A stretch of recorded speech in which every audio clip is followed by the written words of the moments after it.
Hello friends, very very good morning. कैसे हो? I hope कि आप लोग अच्छे ही होंगे। सो फ्रेंड्स, आज की इस वीडियो में आप लोग से जीके जीएस का टेस्ट लूँगा special UP BEd entrance exam 2021 के लिए। फ्रेंड्स, इस टेस्ट में जो टोटल आपके क्वेश्चंस होंगे वो होंगे 30। अगर आप लोग 30 में से 18 प्लस क्वेश्चन करेक्ट करते हैं तो आपकी जीके जीएस की तैयारी अच्छी है। अगर आपको और भी जीके का टेस्ट, हिंदी का टेस्ट देना है तो आप लोग प्ले लिस्ट में जाके देख सकते हैं। लास्ट में आप लोग अपना नाम और स्कोर कमेंट बॉक्स में ज़रूर बताइएगा। चलिए स्टार्ट करते हैं इस टेस्ट को। सबसे पहला क्वेश्चन से यहाँ पे देख सकते हैं, शिवाजी का गुरु कौन था?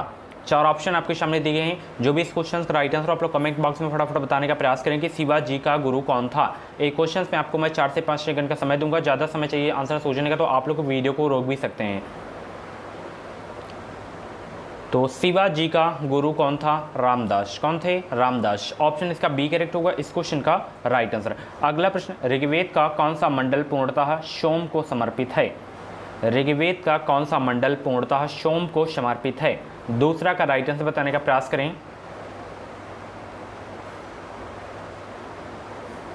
तो टोटल कभी कभी पूछ लिया जाता है कि कितने मंडल हैं, तो 10 मंडल हैं कुल ऋग्वेद में।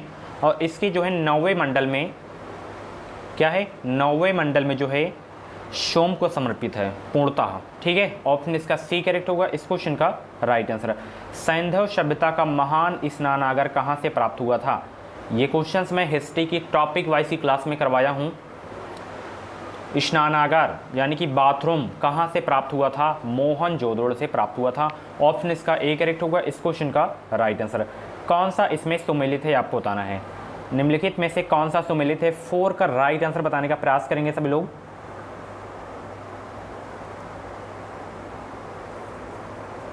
शम्से सिराज औफिब, तारिक ए फिरोज शाही, यही जो है आपका इसमें सुमेलित है, बाकी आपके नहीं सुमेलित हैं। तो ऑप्शन इसका ए करेक्ट होगा इस क्वेश्चन का राइट आंसर। ये बहुत इंपॉर्टेंट क्वेश्चन है अगला। कई बार ये क्वेश्चन पूछा गया है एग्जाम में, तो ये गलत नहीं होना चाहिए आप लोगों से कि दीन ए इलाही एक नया धर्म निम्नलिखित में से किसके द्वारा शुरू किया गया था? 4 ऑप्शन आपके सामने दिए गए। जो भी इस क्वेश्चन का राइट आंसर आप लोग कमेंट बॉक्स में फटाफट बताने का प्रयास करें।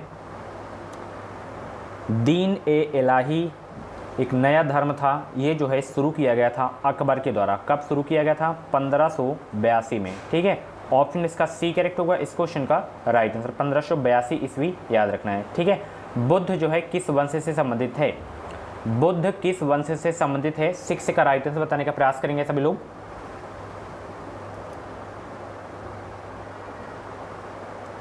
तो बुद्ध जो हैं शाक्य वंश से संबंधित थे। ऑप्शन इसका सी करेक्ट होगा इस क्वेश्चन का राइट आंसर। गौतम बुद्ध के बारे में आपको मैं कई बार बताया हूं। इनका जन्म स्थल बहुत पूछा जाता है, तो इनका जन्म जो हुआ था लुम्बिनी में हुआ था। इनको ज्ञान की प्राप्ति जो है बोध गया में हुई थी, और ये जो है अपना प्रथम उपदेश दिए थे सारनाथ में। सर्वाधिक उपदेश जो दिए थे ये दिए थे श्रावस्ती में। क्यों दिए थे? क्योंकि जब ये उपदेश दे रहे थे श्रावस्ती में, वहाँ पे वर्षा जो है रुक नहीं रही थी, तो इसी की वजह से इनको जो है वहाँ पे ज़्यादा उपदेश देना पड़ा था। ठीक है, और इनको जो है 35 वर्ष की अवस्था में ज्ञान की प्राप्ति हुई थी। ठीक है, और इनके फर्स्ट टीचर अलार कलाम थे। बहुत एग्जाम में पूछा जाता है। ठीक है, चलिए अगला प्रश्न यहाँ पर देख सकते हैं, किस वायसराय की हत्या अंडमान निकोबार द्वीप समूह में एक दंडित अपराधी द्वारा की गई थी? किस वायसराय की हत्या अंडमान निकोबार द्वीप समूह में एक दंडित अपराधी द्वारा की गई थी?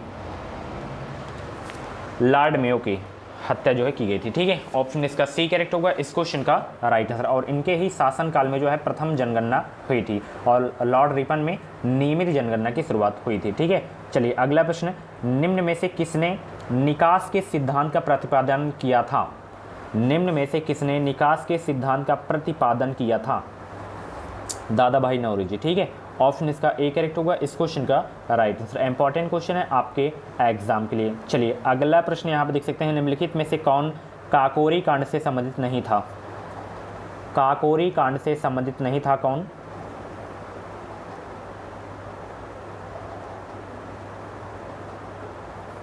तो इसमें देखिए सूर्यसेन जो है काकोरी कांड से संबंधित नहीं थे। बाकी ये रामप्रसाद बिस्मिल हो गए, राजेंद्र लाहिड़ी हो गए, अशफाक उल्ला खान हो गए, ये जो हैं काकोरी कांड से संबंधित थे। लखनऊ के पास एक काकोरी कांड एक रेलवे स्टेशन है, वहीं पे ये कांड हुआ था। ट्रेन को लूटा गया था इनके द्वारा। ठीक है, 9 अगस्त 1925 को। ठीक है, चलिए भारत छोड़ो आंदोलन के समय इंग्लैंड के प्रधानमंत्री कौन थे? बहुत इंपॉर्टेंट क्वेश्चन है।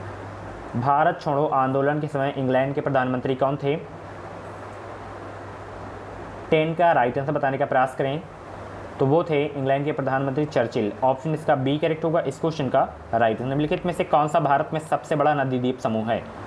11 का राइट आंसर बताने का प्रयास करेंगे। निम्नलिखित में से कौन सा भारत में सबसे बड़ा नदी द्वीप है?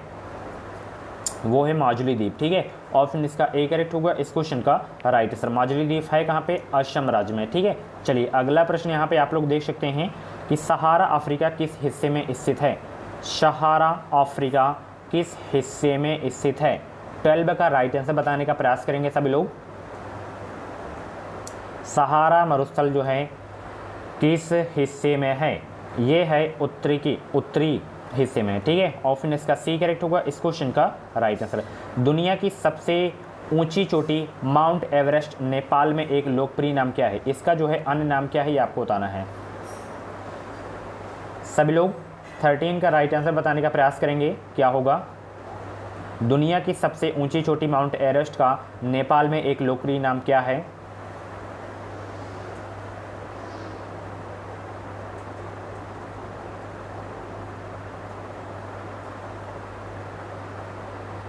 तो इसका जो एक लोकप्रिय नाम है सागरमाथा। ठीक है, माउंट एवरेस्ट का नेपाल में। ऑप्शन इसका बी करेक्ट होगा इस क्वेश्चन का राइट आंसर। गंगा डेल्टा के मैंग्रोव वनों को क्या कहा जाता है?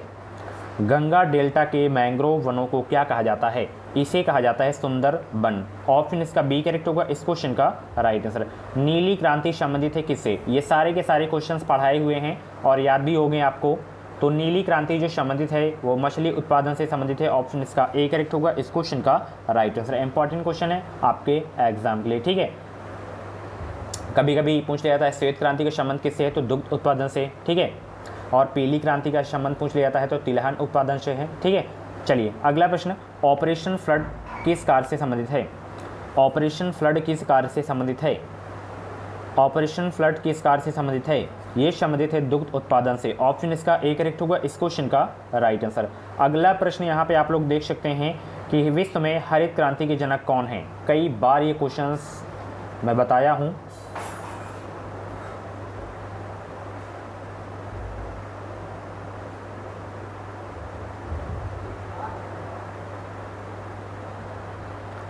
विश्व में हरित क्रांति के जनक कौन हैं?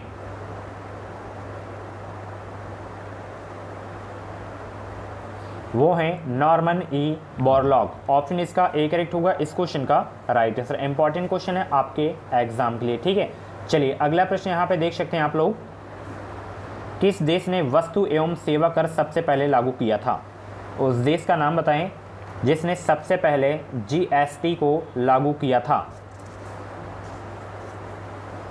तो सबसे पहले फ्रांस ने 1954 में जो है जीएसटी लागू किया था। ऑप्शन इसका सी करेक्ट होगा इस क्वेश्चन का राइट आंसर। अगला प्रश्न, जीएसटी का full form goods and service tax. ठीक है, बुल और बियर शब्द डॉट डॉट में उपयोग किए जाते हैं। इसका उपयोग किस में किया जाता है? 19 का जवाब देने का प्रयास करेंगे सब लोग। बुल और बियर शब्द जो है शेयर बाजार में उपयोग किए जाते हैं। ऑप्शन इसका डी करेक्ट होगा इस क्वेश्चन का राइट आंसर। राष्ट्रीय विकास परिषद यानी कि एनडीसी की स्थापना कब की गई?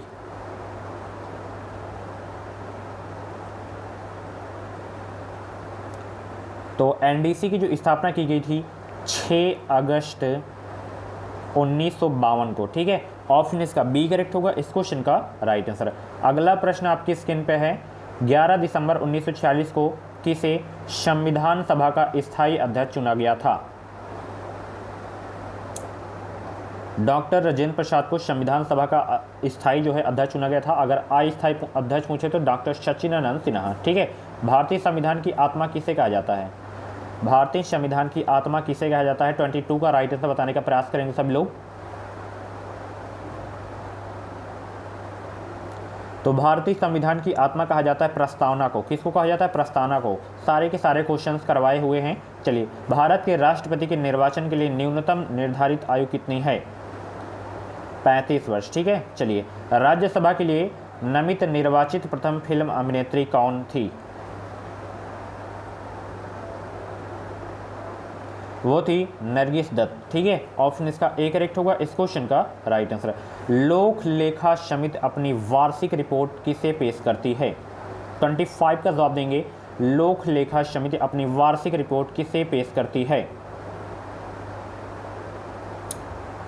तो लोक लेखा समिति अपनी वार्षिक रिपोर्ट किसे पेश करती है? लोकसभा को पेश करती है। ऑप्शन इसका डी करेक्ट होगा इस क्वेश्चन का राइट आंसर। मैं आपको बता दूं, अगर आपको 2021 में यूपी से बीएड करना है तो आप लोग इस चैनल से जुड़ जाइए। चैनल को सब्सक्राइब करके बगल में बेल आइकन को ऑल पे प्रेस कर लीजिएगा। इस चैनल के माध्यम से आपको निश्चित ही मदद मिलेगी। जो भी बीएड की अपडेट रहेगी वो अपडेट आपको मेरे चैनल के माध्यम से ही सबसे पहले देखने को मिलेगी। एग्जाम बाद एडमिशन कैसे होता है, काउंसलिंग कैसे होती है, कौन कौन से डॉक्यूमेंट्स बनवाने होते हैं, तो ये सारी जानकारी मैं आपको एग्जाम बाद दूंगा। तो ये जानकारी आपसे मिस ना हो, तो इसी की वजह से मैं आपको बोल रहा हूँ कि चैनल को सब्सक्राइब करके बेल आइकन को ऑल पे प्रेस करके रखें। वाहन चालन हेतु पश्च दृश्य दर्पण होता है किसमें? उत्तल में होता है। ठीक है, ऑप्शन इसका सी करेक्ट होगा इस क्वेश्चन का राइट आंसर। लोहे पर जंग लगना एक उदाहरण किसका? लोहे पर जंग लगना एक उदाहरण है किसका? तो ये क्वेश्चंस मैं कई बार करवाया हूँ, 2 बार मुझे याद है कि ये क्वेश्चंस मैं करवाया हूँ। तो इसका जवाब आप लोगों को देना है। जो भी इस क्वेश्चन का राइट आंसर आप लोग कमेंट बॉक्स में बताइएगा। ठीक है, अगर आपके मैं कमेंट को लाइक कर दिया तो आपका आंसर बिल्कुल सही है। ठीक है, हाइड्रोजन बम किस नभिकी अभिक्रिया पर आधारित है? हाइड्रोजन बम किस नभिकी अभिक्रिया पर आधारित है? और कल मैं एक क्वेश्चन पूछा था कि मानव ने सबसे पहले किस धातु का उपयोग किया था? तांबा उसका राइट आंसर होगा, और मोस्टली सभी लोगों ने तांबा राइट आंसर दिया था। तो हाइड्रोजन बम किस नभिकीय अभिक्रिया पर आधारित है? ये जो है आधारित है ताप नभिकीय संलयन पर आधारित है। ऑप्शन इसका ए करेक्ट होगा इस क्वेश्चन का राइट आंसर। विटामिन सी की कमी से कौन सी बीमारी होती है? विटामिन सी की कमी से कौन सी बीमारी होती है? स्कर्वी। ठीक है, ऑप्शन इसका सी करेक्ट होगा इस क्वेश्चन का राइट आंसर। और विटामिन ए की कमी से रतौंधी, विटामिन बी की कमी से बेरी, विटामिन डी की कमी से रिकेट्स। ठीक है, चलिए, निम्नलिखित में से किसे अनुवंशिकी का जनक कहा जाता है? निम्नलिखित में से किसे अनुवंशिकी का जनक कहा जाता है? 30 का जवाब देने का प्रयास करेंगे सभी लोग। तो मेंडल को जो है अनुवंशिकी का जनक कहा जाता है। ऑप्शन इसका बी करेक्ट होगा इस क्वेश्चन का राइट आंसर। सो फ्रेंड्स, ये थे जीके जीएस के टॉप 30 क्वेश्चंस। इन 30 क्वेश्चंस में से आपके जितने भी क्वेश्चंस करेक्ट हुए हो तो आप लोग अपना नाम स्कोर कमेंट बॉक्स में जरूर देगा। और भी अगर आपको टेस्ट की वीडियोस या प्रैक्टिस की वीडियोस या टॉपिक वाइज की क्लासेस या बीएड एंट्रेंस एग्जाम का प्रीवियस पेपर्स देखना है तो आप लोग प्ले लिस्ट को आप एक बार जाके विजिट कर सकते हैं। पीडीएफ वगैरह चाहिए तो आप लोग टेलीग्राम से ज्वाइन हो सकते हैं। टेलीग्राम ग्रुप का नाम है एजुकेशन मिसाइल। वीडियो को डिस्क्रिप्शन बॉक्स में टेलीग्राम ग्रुप का लिंक दे दिया हूँ, तो आप लोग जाके ज्वाइन हो सकते हैं। कुछ डाउट्स वगैरह हो तो कमेंट बॉक्स में अपना डाउट क्लियर कर सकते हैं। मिलते हैं अगली वीडियो पे। इस वीडियो को लाइक और शेयर करना मत भूलिएगा। Thank you.